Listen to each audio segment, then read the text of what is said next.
warm, red earth village of Okero in Ogun State, the sun often rose to the sound of crowing roosters, clanging pots, and spirited laughter drifting through the air. Among the most familiar sights in the village were two girls, Ifeoma and Chinaza, walking hand in hand down the dusty paths, as if tethered by something stronger than blood. They weren't sisters by birth, but you wouldn't know that by looking.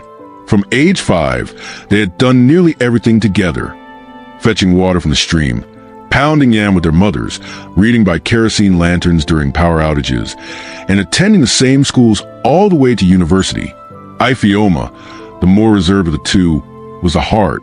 Chinaza, fiery and spirited, was the voice. Together, they were like rhythm and melody, inseparable and always in tune. Their parents often joked that if one of them was ill, the other would fall sick from loneliness. They were the village's pride. Two bright, determined girls who defied the odds and made it to University of Ibadan, something few from Okero had ever done. But after years of lectures, night reading, and endless sacrifices, the reality of life after graduation struck like a storm.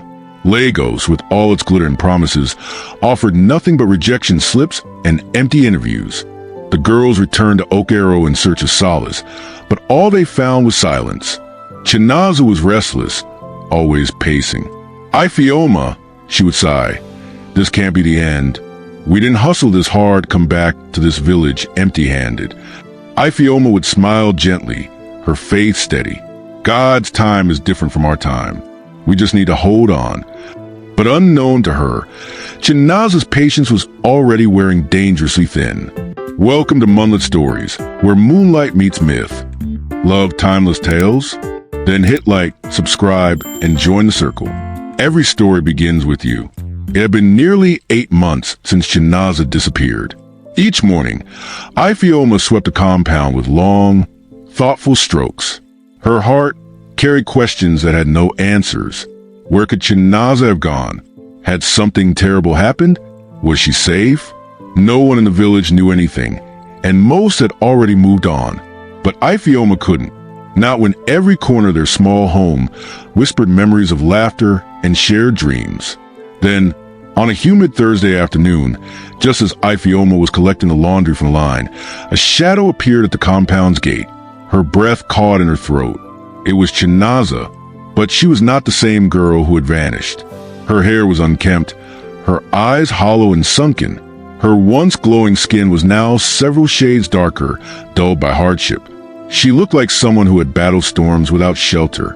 And most startling of all, she was heavily pregnant, her stomach rounded and low as if the baby would arrive any minute. "Chinaza?" Ifeoma whispered, rushing to her side. "What happened to you? Where have you been?" "I'm sorry," Chinaza mumbled, her voice barely audible, tears brimming in her tired eyes. Ifeoma led her inside, cleaned her feet, gave her water and a mat to lie on. "You don't need to talk now. Rest. We'll talk later." But rest never came. Just before dawn, a piercing scream shattered the silence. Ifeoma bolted up to find Chinaza writhing in pain, her water already broken. Panic surged through her. With no time to waste, she tied her wrapper tight and ran barefoot through the sleeping village to Mama Jai, the midwife. By the time they returned, it was too late. Chinaza had delivered twins, a boy and a girl, but she lay pale and unmoving, sweat clinging to her skin. "Ifeoma," she whispered, blood pooling at her lips. "I'm dying. I can feel it." No, don't say that. Please, take care of them like you did with me." Tears streamed down Ifeoma's face as she clutched Chinaza's hand. "I promise." Chinaza smiled faintly, then breathed her last.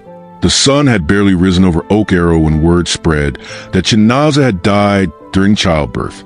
A few villagers came to the compound to murmur their condolences. Some stared with pity. Others only came to gossip. Ifeoma sat beside the small cot where the newborns lay, a boy and a girl, wrapped in a soft but faded wrapper. They were quiet, as though sensing the sadness that hung thick in the air. Later that afternoon, Chinaza's parents arrived with several village elders. Her father, a tall man with a hardened face, barely glanced at the babies before walking toward his daughter's corpse. So this is how she ended, he muttered bitterly. After all our efforts to raise her right. Ifeoma tried to speak gently. Sir, I know she made a mistake, but the children, they're innocent. We already disowned her when she ran off. We only came to bury her. Those children, he sneered, are not our concern, but they're your blood. We do not recognize them. Her mother snapped. If you're so eager, take them. They're your problem now. Ifeoma felt like the earth had tilted. These were Chinaza's parents. The same people who once sang her praises as a brilliant girl with a future. Now they turned away, abandoning not just their daughter, but their grandchildren. The burial was swift and silent. Her body was lowered into the earth with barely a prayer. That evening, Ifeoma sat in the small hut, cradling the twins, who had begun to fuss from hunger. Her eyes stung with tears, but she forced a shaky smile. I named you Tolu and Tola, she whispered. You may have lost your mother, but you'll never lose love. What she didn't know was that the next battle wouldn't be with grief, but with someone she thought would stand by her, her fiancé. When Kuno returned from his trip, Ifeoma clung to the hope that love would hold. She explained everything gently. How Chinaza had died giving birth, how the twins were rejected by their own family, how she had promised to care for them. At first, Kuno listened in silence, jaw tight, fingers tapping against the kitchen table. They're just babies, she said. They need us. I understand, he finally replied, voice calm. We'll try. For a while. For 2 weeks. Things seemed stable. Kuno helped with little errands, and even held one of the babies when Ifeoma was overwhelmed. But beneath the surface, tension brewed. Whispers followed them wherever they went. People in the village began to talk. Cruel, poisonous talk. Nah, who be this Kuno SEF? Wages day raised person Pekin like Mumu. One man said at the beer parlor. She don't tie him down with another woman's children, another added. It got to Kuno. One humid evening, as Ifeoma rocked a crying Tola to sleep, Kuno burst into the room, face dark with rage. I'm tired of pretending, he snapped. I'm tired of being mocked because of those children. They're not things, Kuno. They're human beings. They're part of me now. I make the decisions in this house, he roared, startling the baby. Tears filled Ifeoma's eyes as she tried to calm her. Why does it matter what people think? We're doing the right thing. You care more about those bastards than your own future, he spat. The word hit like a slap. Then, without warning, he walked into the room, grabbed a small traveling bag, tossed in some of her clothes, and flung it outside. It's either them or me. Choose. Ifeoma stared at the bag on the dusty ground. Her voice broke as she whispered, Then I choose them. Clutching Tola to her chest and strapping Tolu to her back, she walked down into the dark village road. With no idea where to go, but with her head held high, she had lost a man, yes, but she would never lose her humanity. Ifeoma walked all night. The village paths turned into dark roads, then into the headlights of buses and motorcycles zooming past as she reached the outskirts of Lagos. Her feet were swollen, her wrapper was dusty, and yet, with every step, she tightened her hold on the babies. The city greeted her with noise, neon signs, and indifference. By evening, rain clouds rolled in. With nowhere to go, she found an abandoned wooden stall just beside a noisy roadside canteen in Ajij. The metal roof rattled from the wind, but it had 4 walls and a floor, and that was enough. Inside, she laid down 2 faded wrappers. Gently, she placed Tola, then Tolu. She leaned against the wooden wall, legs drawn up, heart pounding from exhaustion and fear.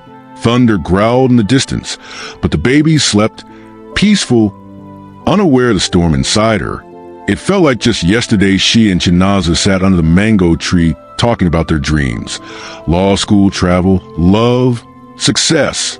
Now here she was, a single woman jobless, raising children that weren't hers in a stall with no door. Her phone buzzed. A message from Kayamika, one of Chinaza's old friends. Come to my place tomorrow. I fit help. A glimmer of hope stirred.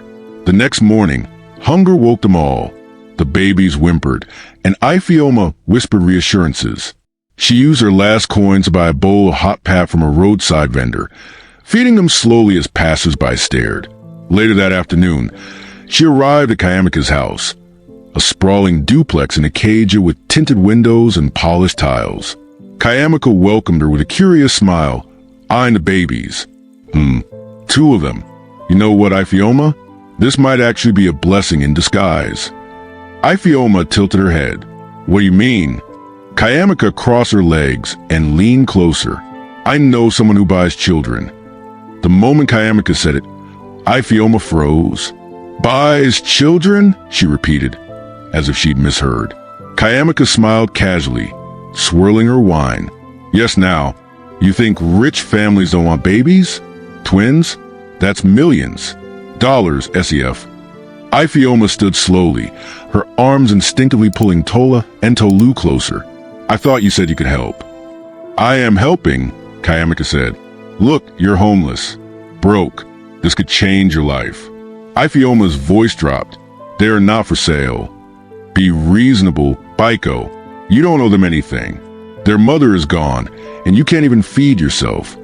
With each word, her heartbeat raced faster. I guess I came to the wrong place, she said quietly, backing toward the door. Don't be stupid, Ife. Kayamika's voice echoed behind her. Those kids will ruin you. But Ifeoma didn't turn back. She didn't need to. Outside, the world looked no brighter. But she had made her choice, and it was the right one. Hours later, back at the stall, Tolu began to cry, his small face pinched with hunger. Her stomach clenched. She looked at her phone, then at a nearby phone vendor. Quietly, she walked over. Please, sir, can you buy this? I need money for my kids. The man inspected it. This phone is cheap, but I'll give you something. He handed her a few crumpled notes. It wasn't much, but it was something. Thank you, she whispered. She bought milk, diapers, mineral water, and a little leftover Gary from a street mama. After feeding the children and cleaning them, she stared at the remaining 2,000 Nigerian nairas in her hand. It wasn't hope, but it was a start. The next morning, she strapped the twins to her front and back and entered Okoto Market. She bought a half basket of tomatoes, borrowed a tray from a kind seller, and began to hawk. Mama twins, tomato way fresh. People stared. Some smiled, some scoffed, but she walked through the heat, strong, steady, with dignity wrapped around her like armor. She was determined to survive, not just for herself, but for the promise she had made. For the next 3 months, Ifeoma became a familiar sight in Okoto Market. Every morning, she would strap Tola to her chest and Tolu to her back, balancing a tray of tomatoes on her head. The twins barely cried. Somehow, they seemed to understand the weight of their mother's struggle. Mama twins, how body, some sellers would call. Others weren't so kind. She'd go day waka up and down like say she be saint. Who send them to carry Pekin way no be her own? A fruit seller sneered one morning. But Ifeoma never responded. She kept her head high, voice steady, hands strong. One sweltering afternoon, while hawking near the motor park, a commotion caught her attention. A young Kiki driver was shouting at an elderly man, holding him by the collar. Give me my money, old man. Next time don't enter Kiki if you no get fare. Please, my wallet was stolen. My son will send it, the man pleaded. The crowd watched. Some laughed. No one intervened. Until Ifeoma stepped forward. Leave him alone. He's old enough to be your father. This is not your business, the driver hissed. How much does he owe? Nigerian Naira 500. Without thinking, Ifeoma untied the corner of her wrapper and pulled out her last 500 Nigerian Naira's note. She handed it over. The driver took it and, out of spite, smashed her tray of tomatoes to the ground. Gasps rose from the crowd. Ifeoma stood frozen, pain flashing through her eyes. The old man bent to help her pick the few tomatoes that hadn't rolled away. I'm sorry, my daughter. Let me help. Don't worry, sir, she whispered, blinking back tears. Please, he insisted, his steps weak but determined. Let me at least take you and the children to my home. You shouldn't sleep in that stall tonight. Something in his voice was sincere. She nodded. The old man's name was Baba Ade. His small one-room apartment was tucked away behind a row of shacks in Albedo, the kind of place people pass without noticing. It was modest, peeling walls, a worn-out carpet, and a single creaky bed, but it smelled of peace. "Sit, my daughter," he said gently. "Rest. The children, too." Ifeoma hesitated. "Please. I don't have much, but you need warmth more than anything right now." She settled down slowly, placing Tolu and Tola on an old mat spread on the floor. Baba Ade warmed some mashed potatoes with a bit of tomato sauce and offered it to her. "Eat. You look like you haven't in days." She took it with trembling hands. The food tasted like comfort.